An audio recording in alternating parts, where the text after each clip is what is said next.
Man, Beyond Brutal is the best, man. I love them. We train hard and we fight hard, baby, every day.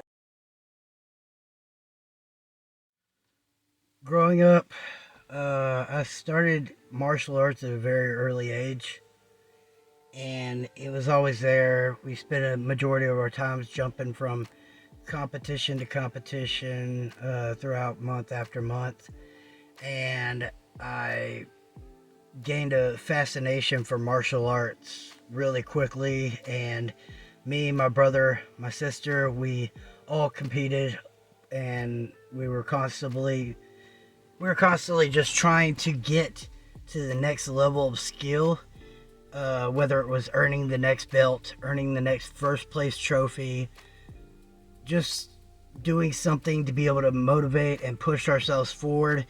We were constantly getting ourselves into the competitions for kata, sparring, anything that we could possibly do, just to be a part of that.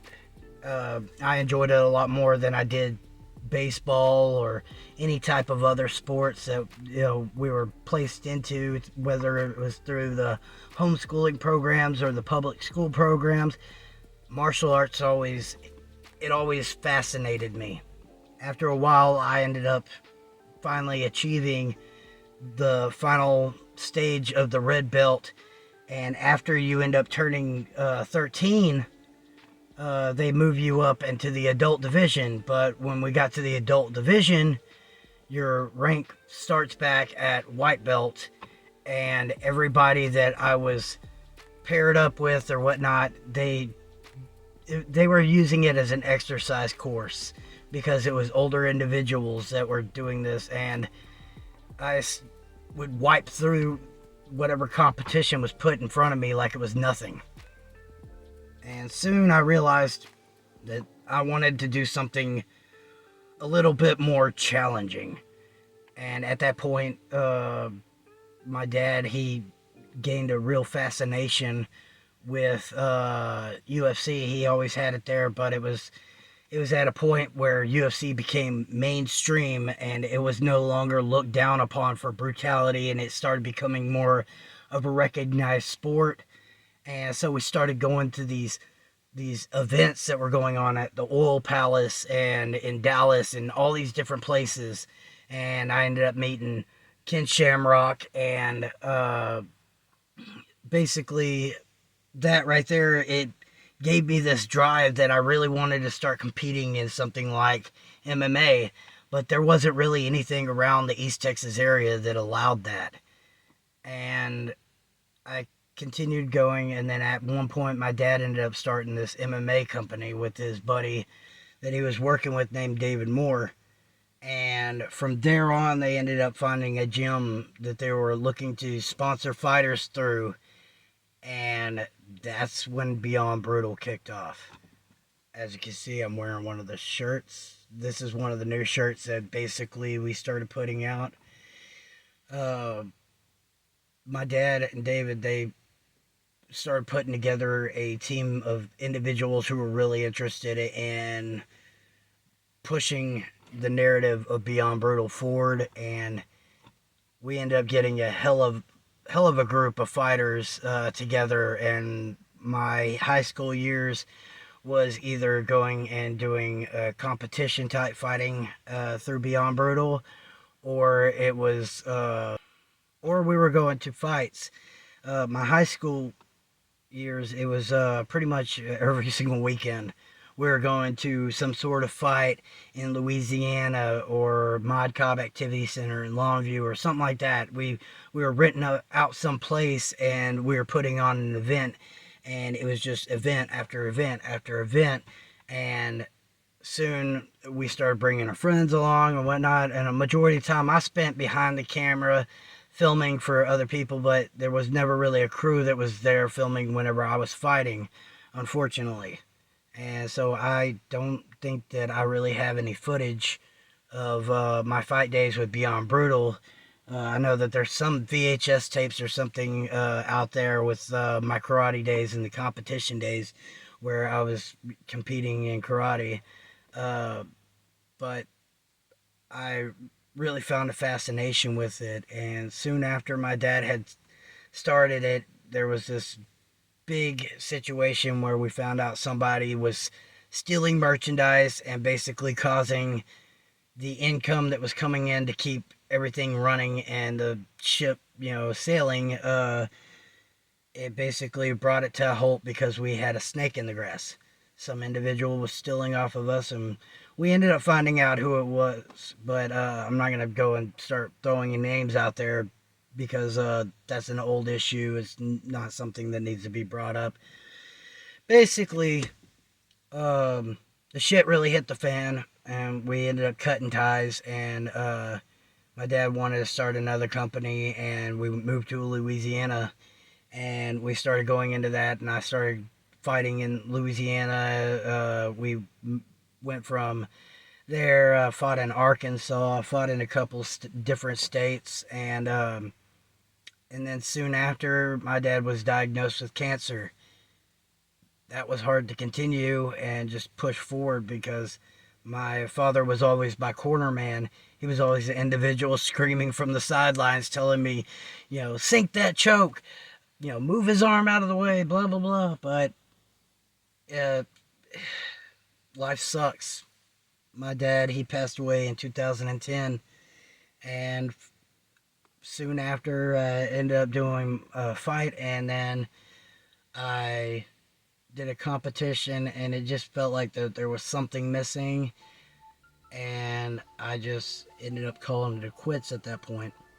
I called it quits with my record being 8-2, and I walked away. And 11 years later, I end up, my buddy Colby hit me up and said he was thinking about starting like an East Texas UFC style MMA type, fight group. And at that point, I realized that there was a potential of bringing Beyond Brutal back from the grave. Beyond Brutal hadn't been heard of, but we took over the East Texas area, and the amount of love that went into the fights and stuff was just glorious. But I wanted to do things a little bit differently. With the way that we did it originally, it allowed only individuals who paid to really get things going as far as their stuff goes.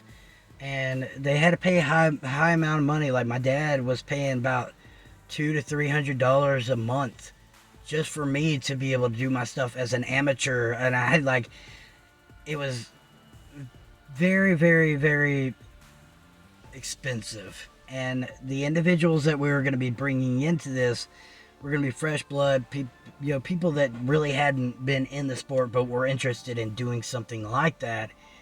They don't have deep pockets. They don't have that type of money to just, throw around. So I wanted to create an East Texas Fight League that was,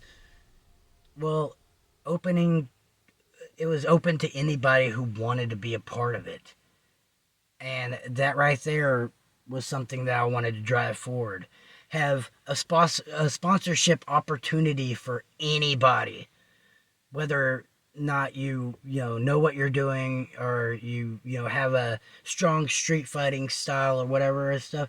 You had a place where you were going to be able to bring your talent, work on your talent, and engage your talent inside the ring.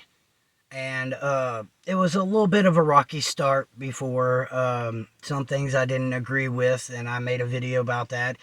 But after everything, stuff started settling out, and I started finding out that there was a high potential for this. And I wanted to make sure that everything was going in the right direction before I ever considered myself a part of it. And after we pushed forward, I contacted Colby, and we set up the title match that I did with the submission match, and everything went great. I absolutely loved the style of the ring and whatnot. It felt, it's not perfect, but it felt comfortable and familiar, if that makes any sense. And that right there is what I was looking for. I want to give these individuals a place to not only be able to train, not only be able to fight, but also a place where they can make money doing this. Now, it's been a slow start. If y'all are interested in helping us out in any which way, in the description, there are links to our stores. The ETFL merch, fighter merch, and whatnot. Any buys that you do, help us. This money goes to the fighters. It goes to the setups. It goes to the progression of the ETFL. So if you want to help us out, go down there, check out our merch, and buy anything that you can or anything that you want. That right there helps us. We get a percentage of the money, which is a pretty good percentage, and we're able to hook up fighters with proper gear, pay them, for fights and stuff. This helps us move forward. But so far, I've been doing an extreme training program. I've been training with my buds and whatnot, running them through submission type, deals, sparring practices and everything. We've been constantly putting ourselves to the grindstone and working, and I feel that the progression that we've been doing and that I've been doing has helped out immensely. And so all I can say is I am really looking forward to what is soon to come.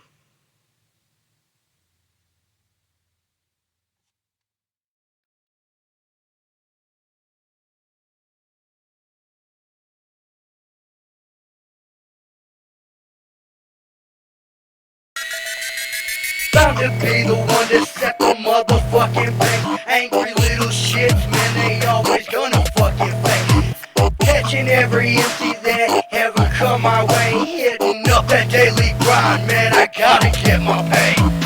Toxic I am, man, toxic I'm not. Hustler to get by, man, hustler no lie. They will hate me, man, I will be fine. No need to worry about me, this king till I die. Until I die, until I die, until I die.